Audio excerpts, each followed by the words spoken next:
അപ്പം നല്ലവരായ സബ്സ്ക്രൈബേഴ്സിന് ഒരു സല്യൂട്ട് ഞാൻ തരുവാണ്. ഇനിയിപ്പോൾ ഒരു മറ നിങ്ങളുടെ അടുത്ത് ആവശ്യമില്ല. പക്ഷേ ഈ ചൂലൊന്നും അല്ല ഇവിടെ മിറ്റടിക്കുന്നത്. ഇവർക്ക് കയ്യിലിട്ട് ഇളക്കി കഴിച്ചേച്ച് പിന്നെയും ആ കയ്യിലിട്ട് കറിയിലേക്ക് ഇട്ട് ഇളക്കുവാന്ന് എഴുതിയേക്കണോ. അത് കണ്ടപ്പോ ചിലര് ചോദിച്ചു, ഈ ഊറ്റിയെടുക്കുന്നത് തന്നെയല്ലേ ചോറെന്ന്. ഊറ്റി അങ്ങനെ എടുത്താൽ ചോറാവൂല കേട്ടോ. പേര് പറഞ്ഞേ? അഞ്ജിത അഞ്ജു. ഞാനിത് അടിക്കണത് മര്യാദയ്ക്ക് അടിക്കണതല്ല കേട്ടോ.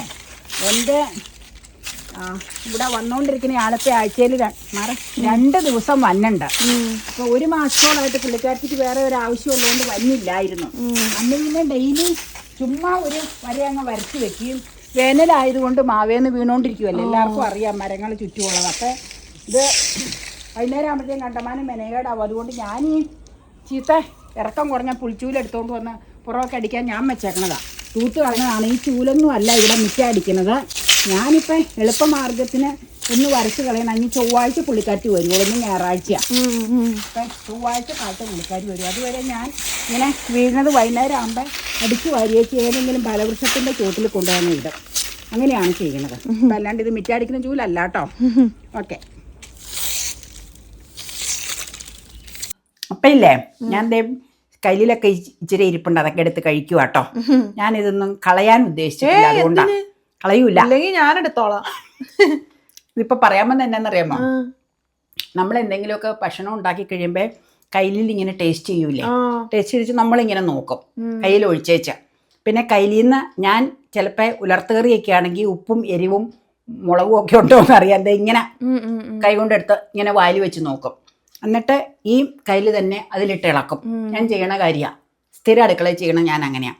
അപ്പം ഇന്നാൾ ഏതോ കുറേ മുമ്പുള്ളൊരു വീഡിയോ ഈ കമൻറ്റ് ഇങ്ങനെ നോക്കൂലേ, ആ സമയത്തൊന്നും ഇല്ലായിരുന്നു. കുറേ നാൾ കഴിഞ്ഞപ്പോൾ ഞാനിങ്ങനെ വെറുതെ വീഡിയോ ഡിസ്പ്ലേ ഇങ്ങനെ കിടക്കണുണ്ട്. ഞാൻ വെറുതെ ഇങ്ങനെ നോക്കിയപ്പോൾ ഒരാൾ കമൻറ്റിൽ എഴുതിയേക്കണം, ഇങ്ങനെയാണ് പറഞ്ഞേക്കണേ, ഇവർക്ക് കയ്യിലിട്ട് ഇളക്കി കഴിച്ചേച്ച് പിന്നെയും ആ കയ്യിലിട്ട് കറിയിലേക്ക് ഇട്ട് ഇളക്കുവാന്ന് എഴുതിയേക്കണോ. അതിൻ്റെ അടിയിൽ പക്ഷേ നല്ല രീതിയിൽ അതിന് മറുപടി സബ്സ്ക്രൈബേഴ്സ് കൊടുത്തിട്ടുണ്ട്. അതായത് അവർ കയ്യിലിട്ട് കറിയിൽ ഇളക്കി വെച്ച് കൈകൊണ്ടാണ് അവർ ടേസ്റ്റ് ചെയ്യണത്, കയ്യിൽ കൊണ്ട് വായിൽ വെക്കണില്ല എന്ന് സബ്സ്ക്രൈബേഴ്സ് തന്നെ അതിൽ മറുപടി കൊടുത്തിട്ടുണ്ട്. ഞാനല്ല, നമ്മളല്ല കൊടുത്തേക്കണേ, കുറേ നാൾ മുമ്പുള്ളൊരു വീഡിയോയിലാണ്. അപ്പം ഞാൻ വിചാരിക്കുവാണ് ഇവരൊക്കെ പിന്നെ എങ്ങനെയാ പോലും ടേസ്റ്റ് ചെയ്യണമെന്ന്. അതായത് നമ്മൾ ഭക്ഷണം ഉണ്ടാക്കണം, നേരെ മറിച്ച് നമ്മൾ കയ്യിൽ വായിലേക്ക് വെച്ച് സ്പൂണും കണ്ടല്ലേ ഇങ്ങനെ വെച്ച് തിന്നേച്ച് അങ്ങനെ വെച്ച് തിന്നുവാണെങ്കിൽ ആ സ്പൂൺ ഒരിക്കലും പിന്നെ ചട്ടിയിലിട്ട് ഇളക്കരുത്. എൻ്റെ പോളിസി ഞാൻ പറഞ്ഞതാ. എല്ലാ വീടുകളിലും എല്ലാ വീട്ടമ്മമാരും ഭക്ഷണം പാചകം ചെയ്യുമ്പോൾ ഇങ്ങനെ സംഗതികളെല്ലാം ചെയ്യും. അത് ഒരു വീട്ടിലെയും ഇതല്ലാതെ. കാരണം എന്താണെന്ന് വെച്ചാൽ നമ്മൾ കറി പാകമായോന്ന് പറയാൻ നമ്മുടെ കയ്യിൽ കോരി ഇങ്ങനെ ചിലപ്പോൾ ഒഴിച്ച് ഇങ്ങനെയൊക്കെ നക്കി നോക്കും. ഞാൻ നക്കണത് പോലെ തന്നെ ഞാൻ കാണിക്കാറുണ്ട്. അതിനിപ്പോൾ ഒരു മറ നിങ്ങളുടെ അടുത്ത് ആവശ്യമില്ല. പക്ഷേ ഈ വീഡിയോ വന്നതൊന്നും അതില്ലായിരുന്നു. ഈ ഡിസ്പ്ലേ വീഡിയോ കിടക്കണ ഞാൻ രാത്രിയിൽ വെറുതെ ഇങ്ങനെ കാണുമ്പോൾ നമ്മുടെ അതിൽ എത്ര കയറിയെന്നൊക്കെ അറിയാൻ വേണ്ടി ഇങ്ങനെ നോക്കണതാ. അപ്പം 2 or 3 പേര് എഴുതിയിട്ടുണ്ട്, നിങ്ങൾ പിന്നെ എങ്ങനെയാണ് കറി ടേസ്റ്റ് ചെയ്യണേന്നൊക്കെ ചിലർ അതിൽ ചോദിച്ചിട്ടുണ്ട് കേട്ടോ. അപ്പം നല്ലവരായ സബ്സ്ക്രൈബേഴ്സിന് ഒരു സല്യൂട്ട് ഞാൻ തരുവാണ്. പിന്നെ ഈ കമൻറ്റ് എഴുതിയവരോട് ഞാൻ പറയുവാണ്, നിങ്ങളും ഏതൊക്കെ രീതിയിലാണ് വീട്ടിൽ പാചകം ഉണ്ടെങ്കിൽ നിങ്ങൾ എങ്ങനെയാണ് അത് ടേസ്റ്റ് ചെയ്യണത്, വലിയ നൂതന മാർഗങ്ങൾ എന്തെങ്കിലും അതിനുണ്ടെങ്കിൽ ഒന്ന് പറയുക. നമുക്കും അത് ചെയ്യാലോ. പക്ഷേ ഒരു കാര്യമുണ്ട്, ഇപ്പൊ പറഞ്ഞില്ലേ, നൂതന മാർഗങ്ങൾ ഉണ്ടെങ്കിൽ നിങ്ങൾ ഷെയർ ചെയ്യണം. പക്ഷേ കാരണം ഞാൻ ഇങ്ങനെ ഇടും, ടേസ്റ്റ് ചെയ്യും, അല്ലെങ്കിൽ ഞാൻ ഇതിൽ നിന്ന് കോരും, ഇങ്ങനെ എടുത്ത് വെച്ച് ടേസ്റ്റ് ചെയ്യും, അത്രയേ ഉള്ളൂ. അപ്പം ഞാൻ ഇപ്പം അത് കണ്ടതുകൊണ്ട് വെറുതെ ഇപ്പം ഈ കയ്യിലിങ്ങനെ പഠിച്ചപ്പോൾ നിന്നോട് ഞാൻ പെട്ടെന്ന് എൻ്റെ മനസ്സിൽ ക്ലിക്കായതുകൊണ്ട് വളരെ നാൾ മുമ്പുള്ളൊരു വീഡിയോ, ഏത് വീഡിയോ എന്ന് മറന്നുവെങ്കിൽ ഡിസ്പ്ലേ വരുമ്പോൾ ഞാൻ നിന്നോട് പറയാം ഏത് വീഡിയോ എന്ന്. അപ്പോൾ ഒരു വീഡിയോയിൽ അങ്ങനെ കണ്ടു എന്ന് പറയാം. അല്ല, ഇതിപ്പോൾ എനിക്ക് ചിരി വന്ന വാസ്തവത്തിൽ. ചില ആൾക്കാർ നമ്മൾ എന്തെങ്കിലും മിസ്റ്റേക്ക് കാണിച്ച് എന്ത് ഭംഗിയായിട്ട് അവർ കറക്റ്റ് ചെയ്തതാണ്. എനിക്ക് അതിന് ഭയങ്കര ബഹുമാനം അവരോട്. അവർക്ക് നല്ല ഭംഗിയായിട്ട് അത് പറഞ്ഞു തരാനറിയാം.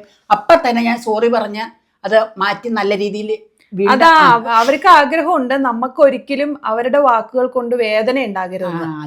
അങ്ങനെ ആഗ്രഹിക്കുന്നവര് നമ്മളെ സ്നേഹിക്കുന്നവരാണ്. അവരാണ് യഥാർത്ഥത്തിൽ നമ്മുടെ വെൽ വിഷേഴ്സ്. നമ്മളെ ഇൻസൾട്ട് ചെയ്യുകയും ഹരാസ് ചെയ്യുകയും ചെയ്യുന്നവര് ഒരിക്കലും നമ്മുടെ വെൽവിഷേഴ്സ്. പക്ഷേ തെറ്റുകൾ കണ്ടാൽ നിങ്ങൾക്ക് ചൂണ്ടിക്കാണിക്കാൻ പൂർണ്ണമായിട്ട് അവകാശമുണ്ട്, നിങ്ങൾ ചൂണ്ടിക്കാണിക്കണം. പക്ഷെ ഏത് വ്യക്തികളും ചൂണ്ടിക്കാണിക്കുമ്പോ എങ്ങനെയാ അത് ചെയ്തേക്കണെന്ന് നോക്കി വെച്ച് അതനുസരിച്ച് അത് പറയണം. പിന്നെ നല്ല രീതിയിൽ പ്രതികരിക്കാൻ നന്നായിട്ട് ശ്രമിക്കുക കേട്ടോ എന്നാ ഞാൻ മനസ്സിലാക്കിയേക്കണം. അപ്പൊ ശരി, എന്നാ ഇതിപ്പോ കയ്യിൽ തൂത്തപ്പോ പറഞ്ഞു പോയതെങ്കിൽ അടുത്ത റെസിപ്പിയിലേക്ക് കിടക്കാം. പാത്രം കഴുകി വെക്കട്ടെ, എന്നിട്ട് അല്ല ഇതിന് വെളിച്ചെണ്ണ മുപ്പിച്ച് ഒഴിക്കണം. അത് കഴിഞ്ഞാൽ അടുത്തത് തുടങ്ങാം. സാറ്റർഡേ സൺഡേ അല്ലേ നമ്മുടെ പരിപാടികള്. അപ്പൊ ഓക്കെ, നമ്മുടെ ആ കഞ്ഞി വെള്ളം വീഴും. കഞ്ഞി ഊറ്റിയെടുക്കണ ഒരു ഷോർട്ട് വീഡിയോ എടുത്തില്ലേ, അത് കണ്ടപ്പോ ചിലര് ചോദിച്ചു ഈ ഊറ്റിയെടുക്കുന്നത് തന്നെയല്ലേ ചോറെന്ന്. അല്ല, അപ്പൊ ഞാൻ പറഞ്ഞു ഊറ്റിയെടുക്കുന്നതല്ല ചോറ്. അപ്പൊ പിന്നെ എന്താ ചോറിന് എന്താ പിന്നെ പറയണേ? ചോറിന് പറയണത് കഞ്ഞിവെള്ളത്തില് അരി വെന്ത് കഴിയുമ്പോ ചോറും മുട്ടിട്ട് വാർത്തെടുക്കും. ഞങ്ങള് ചെയ്യണത് മുട്ടിട്ട് വാർത്തെടുക്കും. പിന്നെ കഞ്ഞി ഊറ്റണ എങ്ങനെയാന്ന് വെച്ചാൽ കഞ്ഞിവെള്ളത്തോടു കൂടി വേവിച്ച് കുക്കറിൽ വേവിച്ചിടും. നല്ല ഭംഗിയായിട്ട് നന്നായിട്ട് അങ്ങ് വേവിച്ചേച്ച് അതിന്ന് തുളയം കയ്യിൽ കോരിയെടുക്കണത്. കോരിയെടുത്തിട്ട് അപ്പയ്ക്ക് അതിൽ ഞാൻ പറഞ്ഞിട്ടുണ്ടല്ലോ, കഞ്ഞിവെള്ളം താല്പര്യം ഇല്ലാത്തതുകൊണ്ട് ഊറ്റി കൊടുക്കണതാണ്. ഇവിടെ അമ്മച്ചി അങ്ങനെ ശീലിപ്പിച്ചേക്കണം. അപ്പഴും ചെറുപ്പം പോലെ കഞ്ഞി കുടിക്കും. അന്നത്തെ കാലത്തൊക്കെ ഞങ്ങളുടെയൊക്കെ വീടുകളിൽ കഞ്ഞിയാ. എൻ്റെ വീട്ടിലും കഞ്ഞിയാ. പഴയ വീടുകളിലൊക്കെ അന്നത്തെ കാലത്ത് കഞ്ഞിയാ ഉണ്ടാക്കണം. അപ്പയ്ക്ക് കഞ്ഞിവെള്ളം താല്പര്യം ഇല്ലാന്നും പറഞ്ഞ് അമ്മച്ചി ഊറ്റി കൊടുക്കും. അതുകൊണ്ട് അപ്പയ്ക്ക് കഞ്ഞിവെള്ളം ഒഴിച്ച് കഞ്ഞി കുടിക്കണ താല്പര്യം ഇപ്പോഴും ഇല്ല. ചെറുപ്പത്തിലെ ശീലിക്കുന്നതല്ലേ എല്ലാരും. എൻ്റെ വീട്ടിൽ എങ്ങനെയാന്ന് വെച്ചാൽ ഇച്ചിരി കഞ്ഞിവെള്ളത്തോടു കൂടി എല്ലാരും എടുക്കണതാ. അപ്പൊ ഞങ്ങൾക്ക് അത് കാരണം ഇച്ചിരി കഞ്ഞിവെള്ളം ഉള്ളതാ ഇഷ്ടം. അത് കാരണം കൂടുതൽ വെള്ളം ഒഴിച്ച് കുക്കറിൽ അരി വേവിച്ച് കഞ്ഞിയായിട്ട് നന്നായിട്ട് വേവിച്ചേച്ചിങ്ങി എടുക്കും. എന്നിട്ട് അതിൽ നിന്ന് തന്നെ ഊറ്റിയെടുക്കണതാണ് അപ്പയ്ക്കെടുക്കണത്. ഞാൻ കഞ്ഞിവെള്ളത്തോട് കൂടി എടുക്കണം. രണ്ടും തമ്മിൽ വ്യത്യാസമുണ്ട്. ചോറ് ശരിക്കും വാർത്ത് തന്നെ എടുക്കണം. ഊറ്റി അങ്ങനെ എടുത്താൽ ചോറാവൂല കേട്ടോ. ഇതിൽ പെരണ്ടിരിക്കും കഞ്ഞിവെള്ളം. ഈ അപ്പ കുടിക്കണതിൽ കഞ്ഞിവെള്ളം പെരണ്ടിരിക്കും. ഞാൻ കുടിക്കണതിൽ കഞ്ഞിവെള്ളം വെള്ളമായിട്ട് തന്നെ ഇച്ചിരി ഉണ്ടാവും. അതാ വ്യത്യാസം. ഇപ്പൊ ആ ഡിഫറൻസ് മനസ്സിലായി. അല്ല, അത് അവർക്ക് അറിയില്ലാത്തോണ്ട് ചോദിച്ചതായിരിക്കും. ഓരോ വീട്ടിൽ ഓരോ രീതിയല്ലേ.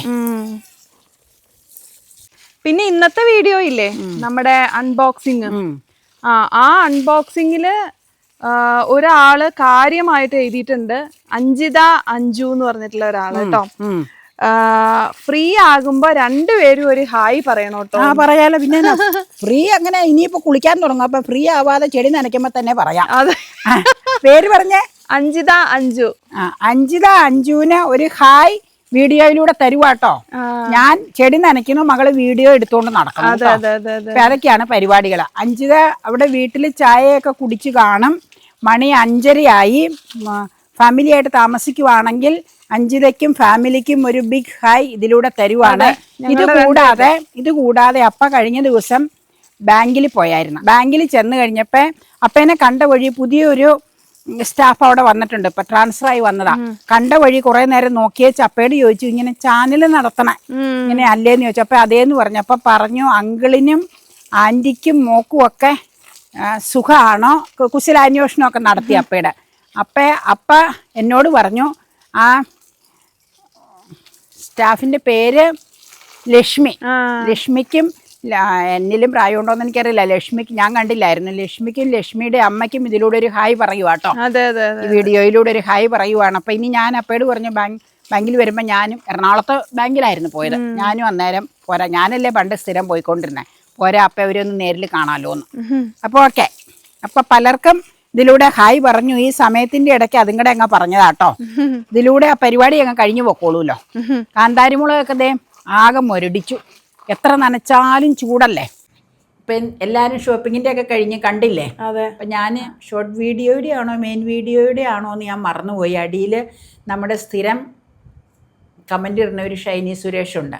ആ പുള്ളിക്കാരി എഴുതിയിട്ടുണ്ടായിരുന്നു, വീഡിയോ റെഗുലറായിട്ട് കാണുന്നുണ്ട്, പക്ഷെ ഹോസ്പിറ്റലിലായിരുന്നു, സുഖമില്ലാതിരുന്നതുകൊണ്ട് കയ്യിൽ എന്തോ നീഡിലൊക്കെ വെച്ചിരിക്കുമായിരുന്നു, അതുകൊണ്ട് കമൻ്റ് ഒന്നും ഇടാൻ സാധിച്ചില്ല. ഇന്നാണ് അത് ഇതായി കമൻ്റ് ഇടാൻ സാധിച്ചത്.